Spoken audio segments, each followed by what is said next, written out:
Hola, ¿qué tal? ¿Cómo están, amigos? Nuevamente aquí los saluda Jonathan Chávez, aquí en Platillos con Historia. Y bueno, en esta ocasión vamos a hablar de 3 platillos alusivos a la festividad del Día de Muertos, ya que nos encontramos a unos días de conmemorarlo o de celebrarlo. Acompáñenme.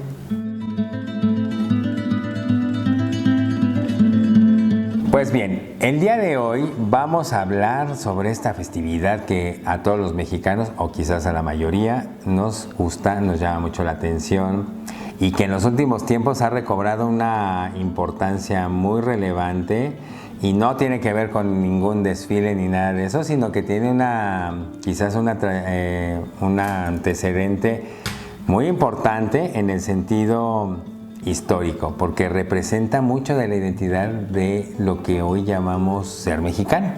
Y me voy a explicar a continuación.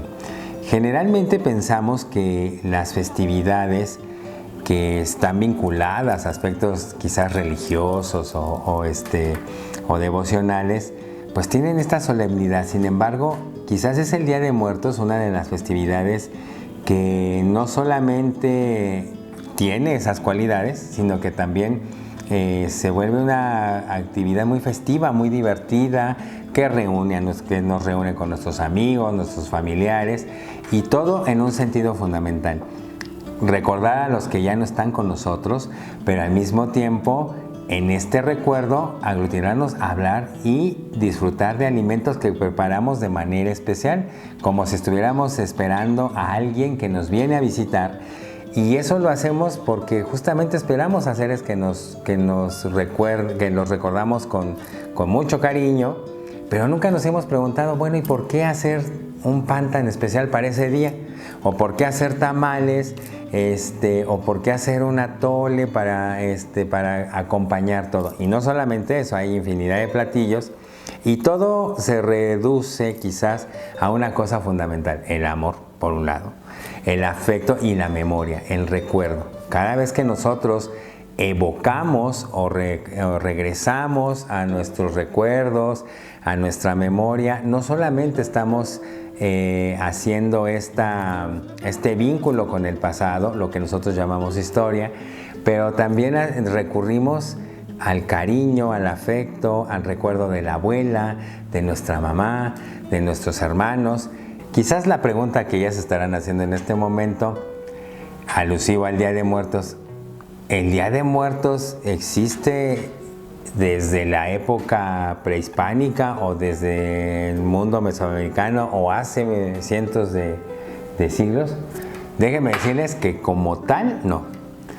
Tenemos que entender que nosotros, o los que hoy nos llamamos mexicanos y que habitamos este país llamado México, ha tenido distintos procesos históricos a través del tiempo.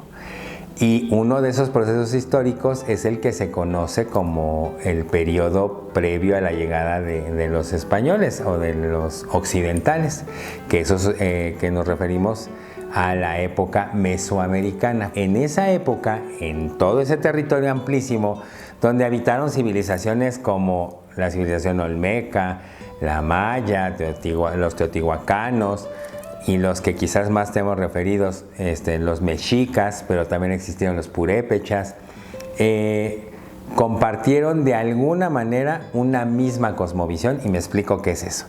¿Qué es una cosmovisión? Una manera de que los seres humanos se conciben o se crean para sí, para explicarse su mundo, lo que les rodea.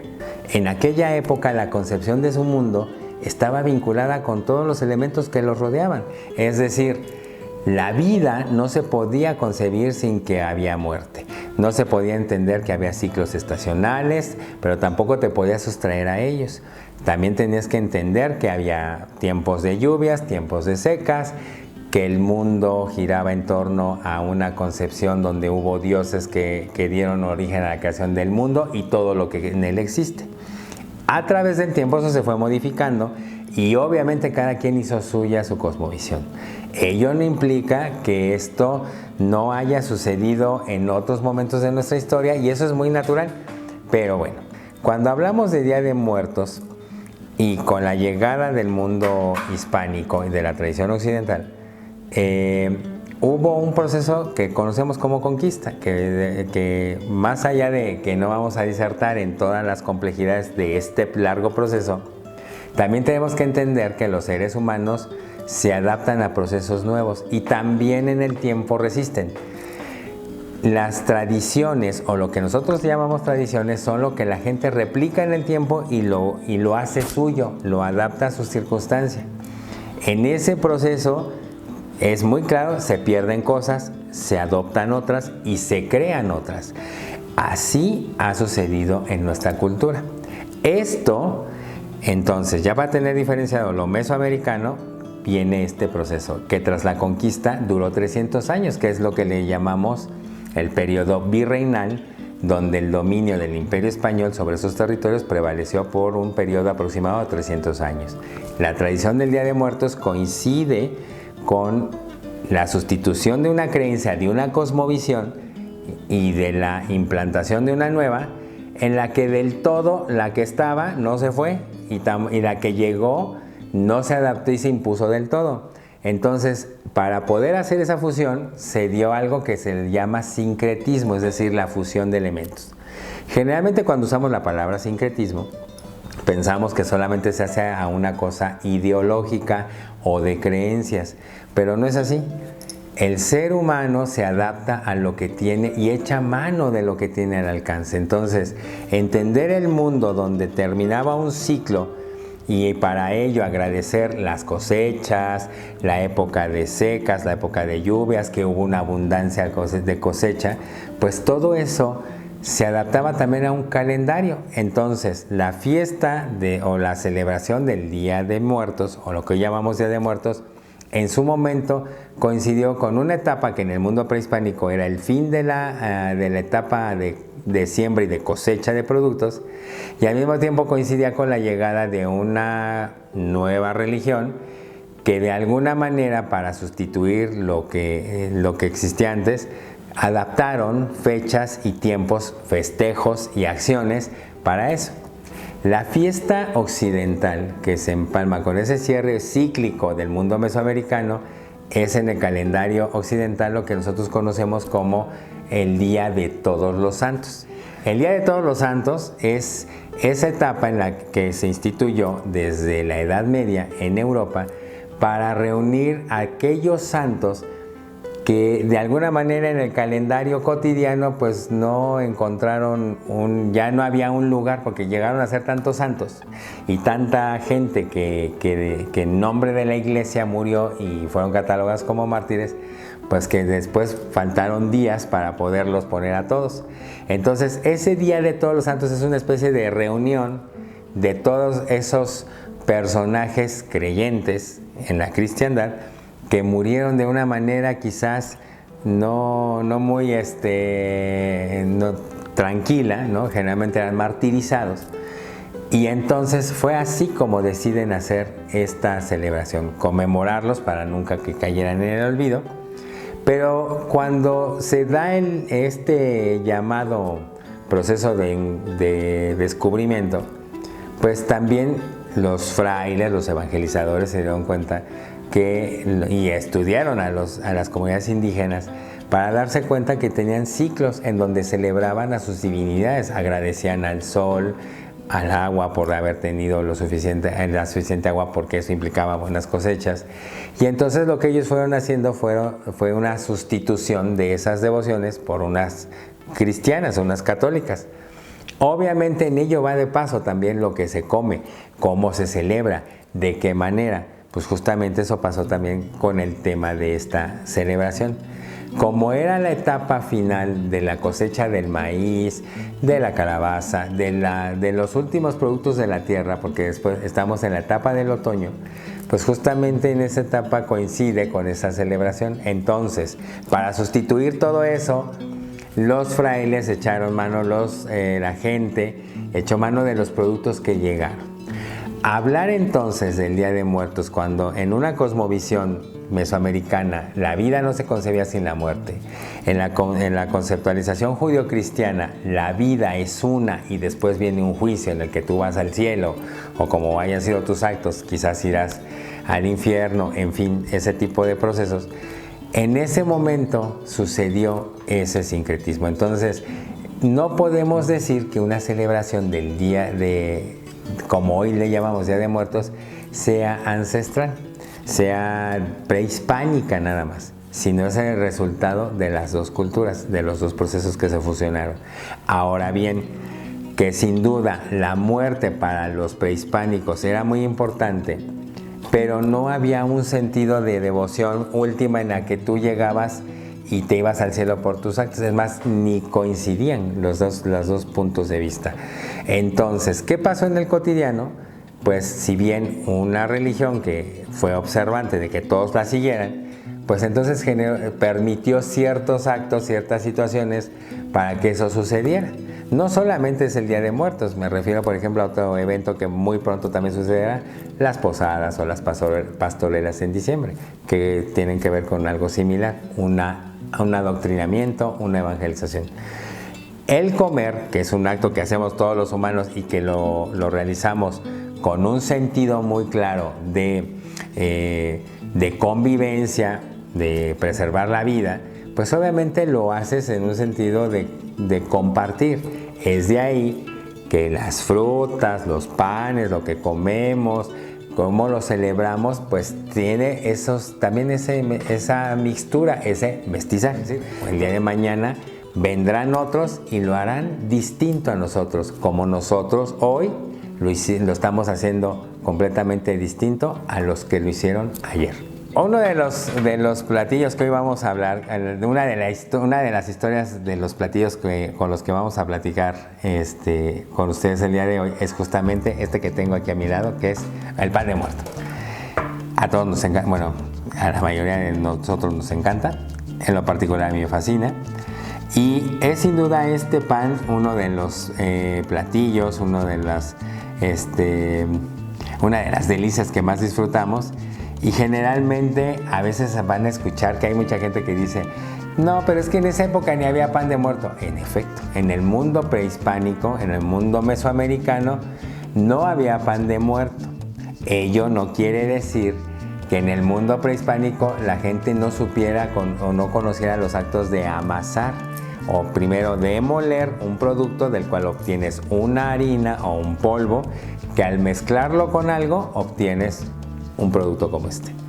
Y quizás ya me estarán diciendo, a ver, Jonathan, dinos uno de ellos, sin duda alguna, el más importante, el maíz, nuestro maíz, que al amasarse, pues logras convertirlo eso en una tortilla y en múltiples platillos. Pero también hay otro producto que usaban en el mundo mesoamericano, que era justamente el amaranto. El amaranto era esta semilla que es deliciosa y que justamente también al cosecharla y mezclarla con algunos productos, ¿cuáles productos pueden ser? Por ejemplo, como miel y con ello lograr hacer un amasijo, un apretado de figuritas que eran devocionadas a las divinidades, pues te hablan de que había algo similar al pan.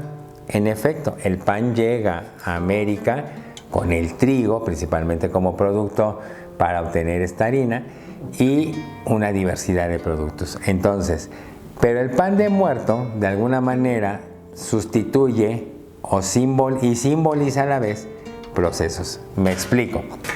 Por ejemplo, en el mundo mesoamericano teníamos muy claro que también hubo sacrificios humanos.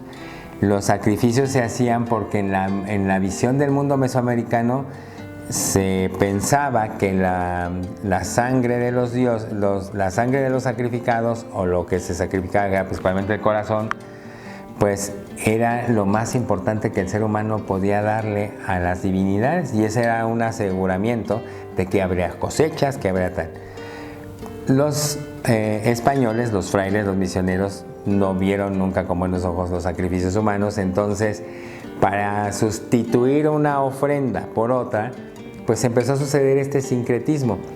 Y en el pan, o en la forma en la que lo hacemos a la actualidad, pues se sigue haciendo con elementos simbólicos. Uno pensaría que estas formas tan peculiares, que es un bollito que está hecho a base de un fermento de levadura amasado y que es decorado de esta forma, que uno se preguntaría, bueno, ¿esto qué representa? Pues esto representaría los huesos de un muerto.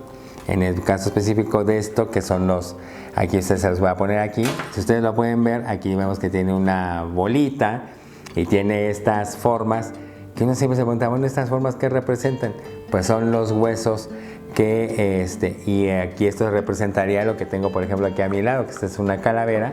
Hagan de cuenta que esta bolita pues sería esto, ¿no? Como estuviera aquí, ¿no? Un poco. Pero ¿por qué hacerlo? Porque esto se ofrendaba, se ponía a en este proceso de espera de que los muertos llegaran, ¿no? De que la gente venía de un lugar. Y ustedes ya se estaban preguntando, bueno, ¿y de qué lugar venían? En la tradición mesoamericana se decía que cuando una persona moría, esta tenía que emprender su camino, su alma o su espíritu, su entidad, tenía que emprender un camino hacia el Mictlán, que era el lugar donde descansaban las almas, el lugar de los muertos. Mictlán, inclusive ustedes recuerdan una ciudad en Oaxaca que se llama Mitla, o Mictlán, está dedicada a una divinidad al Señor de la Muerte, Mictlantecutli, que también tenía a su esposa, que era Mictlantecíhuatl. Cuenta la tradición, en las crónicas escritas por los frailes del siglo XVI, que el alma emprendía un camino que tenía que transitar por 9 estadios o lugares en donde si lograba pasar cada uno de ellos, habría de llegar al Mictlán. Y ustedes dirán, ¿qué es como una meta? No, no lo piensen así. Solemos pensar que cuando uno tiene un objetivo es como una meta o un premio. Ellos entendían que la vida sin la muerte tampoco sucedía, pero para que el proceso se completara tenían que transitar a este Mictlán. Entonces, estos huesos, estas calaveras, también las podemos ver en los llamados zompantles, que eran esos lugares donde se hacían estos sacrificios humanos. Para ser más específicos, en el Museo del Templo Mayor, o lo que era el Templo Mayor, ahí podemos encontrar muchísimos.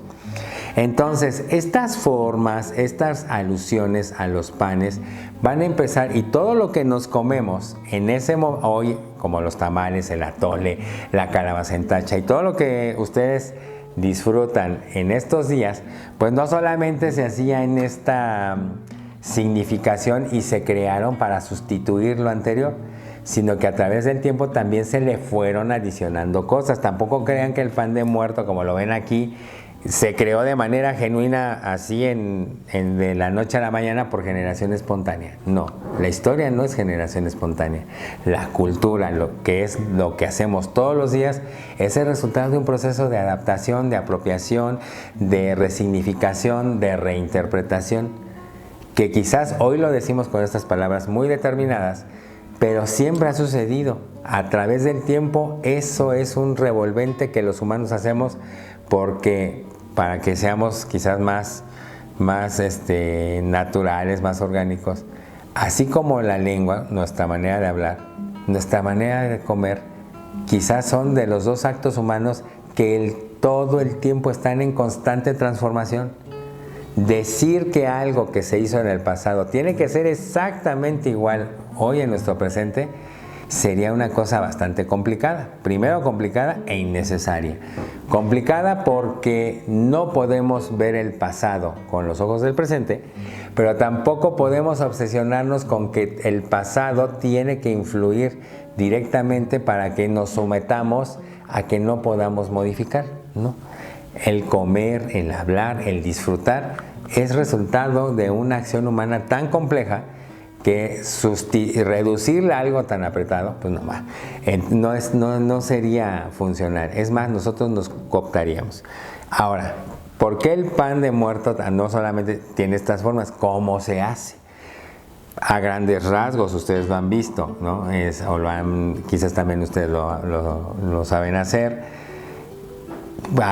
Lleva levadura, lleva leche, lleva huevos, lleva mantequilla, lleva agua de azahar. Todos estos productos que mencioné en el mundo mesoamericano no existían. Todos son el resultado de ese proceso cultural. Entonces, aquí, ¿qué podemos entender?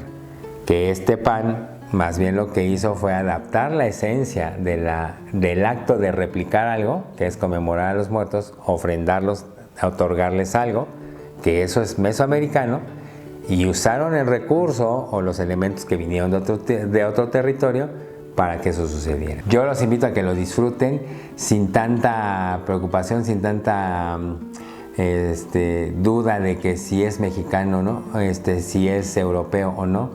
Es de nosotros, es de quien lo hacemos. Y los que lo hacemos vivimos en este territorio llamado México.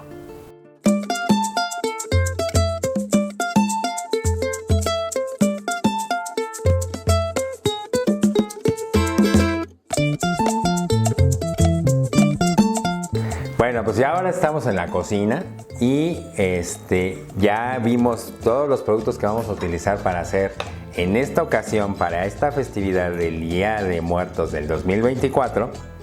Van a decir ustedes, bueno, ¿y por qué hace tanta especificación del Día de Muertos del 2024? Porque quiero ser muy puntual de que estamos replicando un platillo con historia, aquí en Platillos con Historia, que son los tamales, pero son tamales contemporáneos, son tamales que nos comemos los mexicanos del 2024.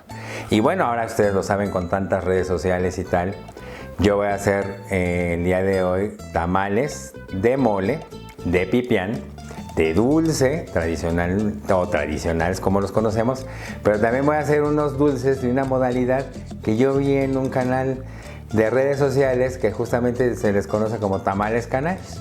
Un día lo vi y dije, ay, qué rico debe saber. Lo intenté, me quedó, espero que me quede en esta ocasión.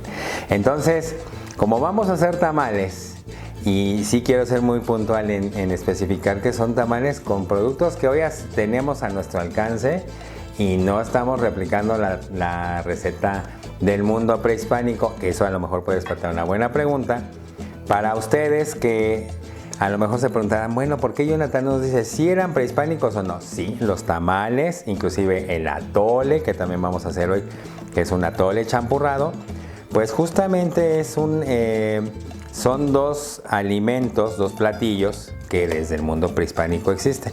Si a eso sumáramos un tercero que serían, por ejemplo, los tlacoyos, pues podríamos decir que son las referencias de la memoria alimentaria más ancestrales que tenemos los mexicanos, sepan ustedes. Y que también son alimentos que, pese a la etapa en la que hubo un tiempo en el que se pensó que hacer esto era mala alimentación, pues no. Sepan ustedes que un tlacoyo bien realizado, con vegetales y todo, es una comida muy nutritiva. En esta ocasión, como estamos muy festivos, pues vamos a hablar de los tamales. Entonces, ya vimos los productos que vamos a utilizar. En este momento me encuentro picando carne de cerdo para justamente empezar el proceso de la elaboración de los tamales. Para montar nuestro altar, que esa es la finalidad de estos productos. Porque ustedes pensarán, ¿se trata de comer nada más por comer? No. El celebrar, el conmemorar el Día de Muertos radica en esperar a aquellos que llegan del más allá, del inframundo, del lugar de los muertos. Y se supone que pues justamente los estamos esperando, son nuestros invitados y justamente vienen a comer. Entonces, por lo tanto, ¿qué hacemos cuando tenemos invitados a la casa? Preparamos una comida rica, una comida que sea festiva, porque estamos contentos de recibir a los que vienen a visitarnos.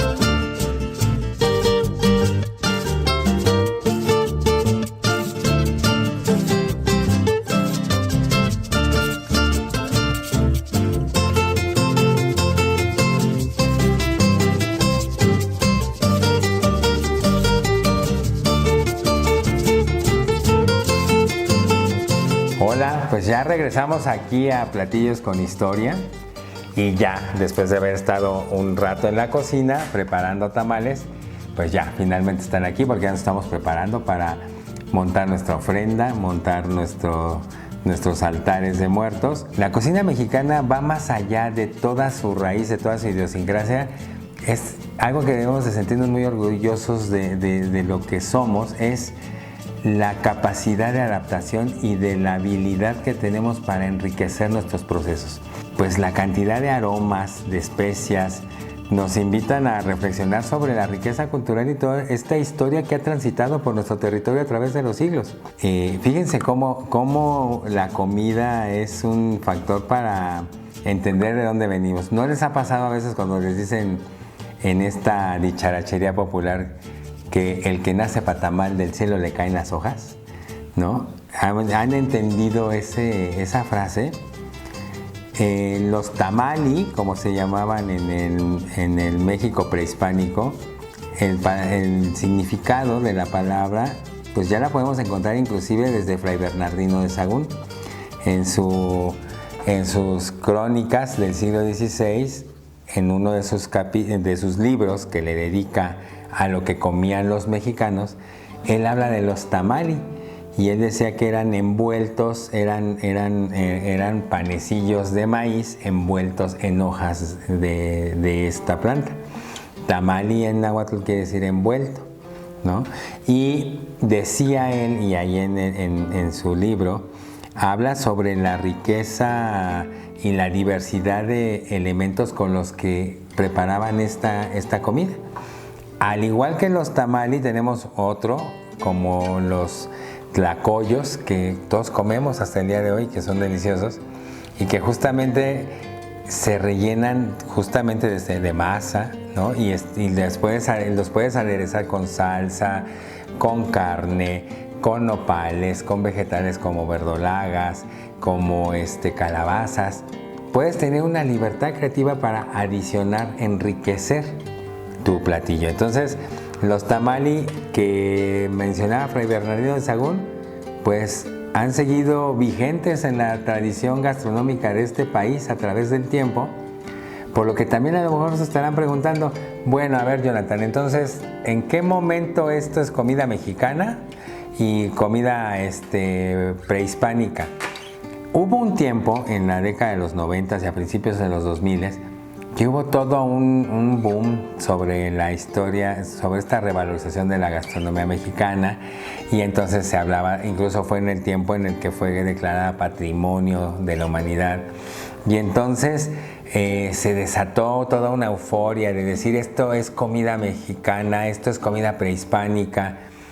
Pero volviendo a lo que ya había platicado con ustedes, no tratemos de obsesionarnos o de quedarnos en esa parte en el que si no buscamos la autenticidad y la única fuente de reconocimiento es que lo hacemos de un método, de una manera o de un proceso determinado y estamos faltando a eso, entonces no es comida mexicana o no es comida prehispánica. Yo consideraría que brinquemos esa faceta porque creo que radica más en que un platillo de un fraile franciscano que vino a este continente hace más de 400 años y que de alguna manera describa lo mismo que hoy, por ejemplo, tengo en mis manos, un tamal, pues creo que nos habla más de una gran riqueza cultural, histórica, de todos los sentidos, que estarnos obsesionando como si quisiéramos desarmar y decir esto es de Europa, esto es de Asia, esto es de América. Creo que es mejor decir que este fue el platillo y el lugar donde Asia, Europa, América y prácticamente el mundo de alguna manera está representado. Un buen tamal pues se debe acompañar con un buen champurrado, que en esta ocasión lo voy a pasar para acá porque sepan ustedes que soy zurdo. Entonces, pues, y esta taza es para que yo la tome así. Entonces, y se ve muy bien en la cámara. Y decidimos en esta ocasión acompañar nuestros tamales con un atole champurrado, un atoli. Atoli, que también viene del náhuatl, que significa aguado. y que de alguna manera es la mezcla, es una bebida que se hace a base de maíz con chocolate. Y ustedes dirán, Jonathan, otra vez estás revolviendo. No, no estoy revolviendo. No olviden que el chocolate, el elemento básico es el cacao, otro producto americano, otro producto de nuestras herencias culturales mesoamericanas, que era incluso tan valioso que fue una especie de moneda de cambio en ese mundo. Y justamente, ¿por qué? Porque era, por sus propiedades, sus cualidades, era reconocido incluso como un alimento sagrado. Entonces, el champurrado, que la palabra dirán, ¿y la palabra de champurrado de dónde viene? Champurrado es un vocablo un tanto criollo, un tanto hispánico, un tanto americano. Es un sonido onomatopéyico, pero trata de representar con la caída de los líquidos cuando topan o golpean en alguna superficie. Y ahí quiero pensar, por ejemplo, quizás en los cafés, donde cuando nos lo sirven, por ejemplo, en Veracruz, han visitado el puerto de Veracruz, el café de los Portales, y entonces el mesero vacía la leche y entonces hace ese sonido en la caída de la leche. Quizás de ahí el sonido como que chapurrea o hace ese sonido. Por eso insisto que es un sonido onomatopéyico, pues de ahí viene quizás la palabra champurrear. Y justamente, ¿por qué refiero y hago esta asociación con la palabra atole? Porque en el proceso de la preparación de los atoles, que la base es masa, es de maíz, pues al estarlo moviendo, hay que estarlo moviendo y moviendo y moviendo para evitar que se pegue. Quizás ambas palabras, atole, champurrado, implica la reunión de ambos procesos. Aquí, por ejemplo, lo que yo hice fue esta emulsión, mezclé maíz, masa de maíz con chocolate, canela, anís estrella y una tablilla de chocolate. ¿Quién no por la mañana se ha echado una torta de tamal y un atole o un champurrado, ¿no? Que justamente incluso en nuestro argot cotidiano le decimos el guajolo combo, ¿no? Es una guajolota, es una torta de tamal y un atole. Entonces, nuevamente vemos que a cada elemento que ahora estamos generando para celebrar este Día de Muertos, es quizás ahí donde radica la riqueza, el éxito, el gusto, la fascinación, no sé, las cantidades de adjetivos calificativos que ustedes le puedan dar al Día de Muertos, que sea de fascinación de todos los que nos llamamos o queremos ser llamados mexicanos. Y más allá de una idea nacionalista, es algo que nos identifica. La cultura no es de una institución, no es de un gobierno, no es de una instrucción, no es de una política. La cultura es lo que hacemos todos nosotros todos los días y es lo que replicamos a través del tiempo porque lo hemos heredado de nuestros padres, de nuestros abuelos, de nuestros ancestros. De alguna manera el replicar algo, como en este caso esta tradición, es el resultado de lo que nos infundieron en casa, de lo que aprendimos en la escuela y de los gustos particulares. Es una gran diversidad.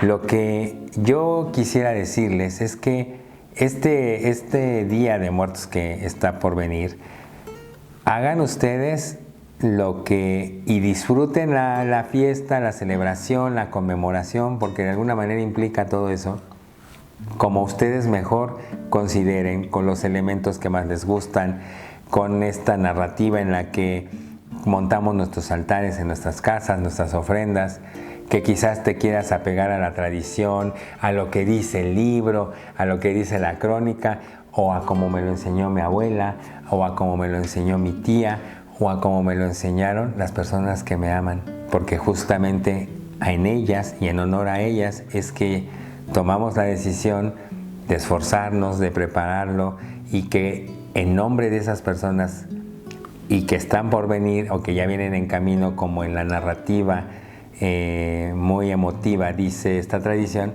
pues justamente invitamos a nuestros amigos, a nuestros hermanos, a nuestros seres queridos para compartir eso que hemos preparado con tanto cariño, con tanta dedicación, con fascinación.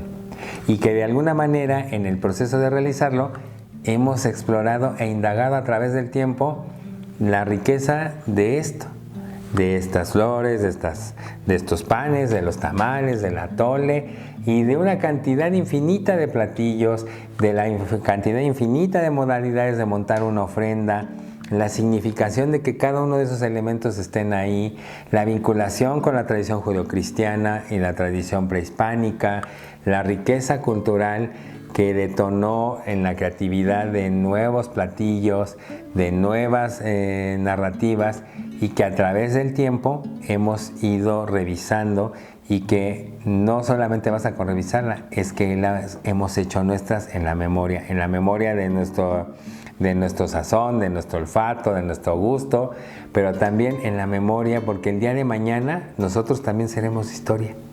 Pues no me resta nada más que agradecerle su tiempo, su espacio, su dedicación de estar aquí escuchándonos, viéndonos hacer estos tamales, este atole, hablar sobre el pan de muerto y las tradiciones de esta festividad que está por venir. Yo les agradezco mucho su atención, espero que muy pronto vuelva a poder platicar con ustedes aquí en Platillos con Historia. Mi nombre es Jonathan Chávez y para mí ha sido un gusto platicar con ustedes y nos vemos muy pronto.